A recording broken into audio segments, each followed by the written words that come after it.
It's only the most successful gaming franchise ever, featuring some of the best characters ever. So why do I think Rockstar needs help with GTA 6 characters? I don't, but it's called volunteering, and you can bet all of your crypto savings I'm putting this on my CV right next to my unsolicited attempt to help Christopher Nolan with The Dark Knight, when I managed to get to his first assistant, who immediately called the security. But regardless of this outcome, I still feel I contributed to the success of the franchise. So what makes me qualified to offer advice to Rockstar? Gut feeling, trust me bro expertise, and the fact that I completed the Ballad of Gay Tony. Fasten your seatbelts, because I'm bringing you the 5 best GTA 6 characters that you won't see in the game. This is not a report, this is your game loop. You like Michael, I like Trevor. You like them slick, I like them nutty and rebellious. So I'm about to drop a loose cannon perfect for GTA 6. And don't you dare to tell me we already got a nutcase in Cal Hampton, because my thoughts are running wild like fireworks on 4th of July, so let me cook. Meet Bernie Binglewave Hayden, a semi-retired music producer, a descendant of a notorious bluegrass musician known for his use of experimental sound techniques. I know you think I'm insane, because we already got Draquan, but he ain't exactly Dr. Dre yet. And who better to help Draquan than a guy who thinks Shania Twain and Faith Hill ruined country music, and that Nashville music scene is overrun by liberals who rely too much on digital bubblegum. After leaving Nashville, Bernie found refuge in Leonida, where good taste is subjective and stability is whatever you can negotiate for with a good lawyer. Bernie blabbers about America's golden age, but talks about money even more. He thinks Weasel News got soft over the years and teases Jason to look up to Cal and grow a dad bod, because all America's power comes from the beer belly. Aside from yet another music producer, do you know what GTA 6 desperately needs? It needs a corporate lawyer who quit his job to open a food truck. So remember this name, Ignacio Nacho Flores. Yes, he's a Mexican American with a mullet who got sick of defending the rich guys and started to serve the little guys. His words, not mine. But the rumors swirl he was disbarred in Leonida for undisclosed illegal activities. His food business, however, has been growing rapidly, except for that one year when health department closed his truck and cops cited him for illegally siphoning milk from a dairy farm in Ambrosia. If you think all this is wild, wait to hear that Ignacio got a parrot called Pedro, who starts talking after a few sips of beer. So rumor goes that one night,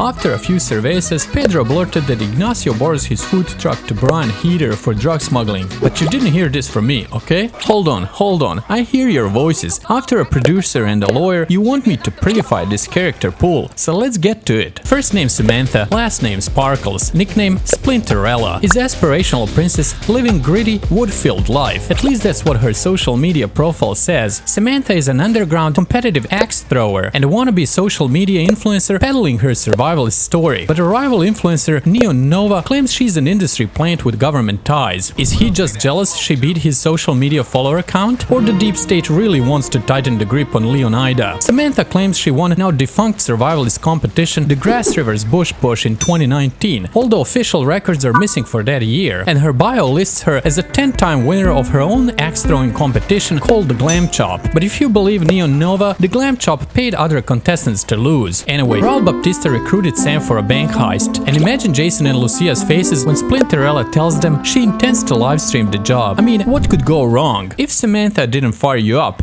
the next character will, because I went back to the origins, just like Marvel and DC, but don't you dare to tell me I'm about to flop. Anyway, it's in the game's name, Grand Theft Auto, so we definitely need somebody who loves the smell of gasoline and paints freedom fuel all over his jerry cans. I got a perfect guy that runs on questionable energy drinks and is of the conviction that Detroit's big three have betrayed America. He jokes that he can overhaul a vehicle using only a vintage chewing gum and that your car is only as good as your attitude. His favorite car is 1969 Oldsmobile 442 or whatever GTA calls this muscle. So trust me, GTA 6 needs Elijah Carburetor Jackson. But Elijah is a dying breed, and his favorite conspiracy podcasters remind him every day that EVs are threatening to make mechanics like him obsolete. Is that the reason he was cited for disorderly conduct outside a prominent EV charging station in Vice City? Could he be the one involved in disappearance of 300 EVs across Leonida? After all, he does dispose problematic vehicles for Jason and Lucia, and a few others. Because I want to go out with a bang, I'm offering you a slick, funny and weird character, all three in one, nicknamed the Crypto King, First name Chad,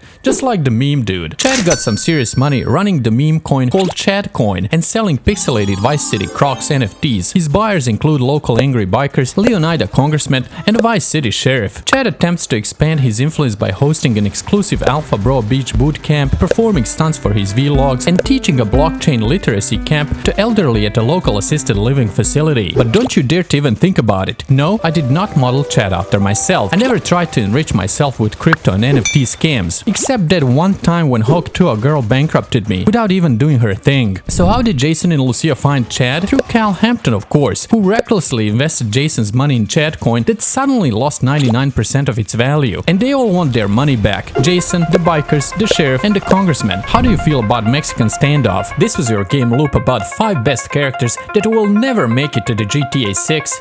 Thanks for watching.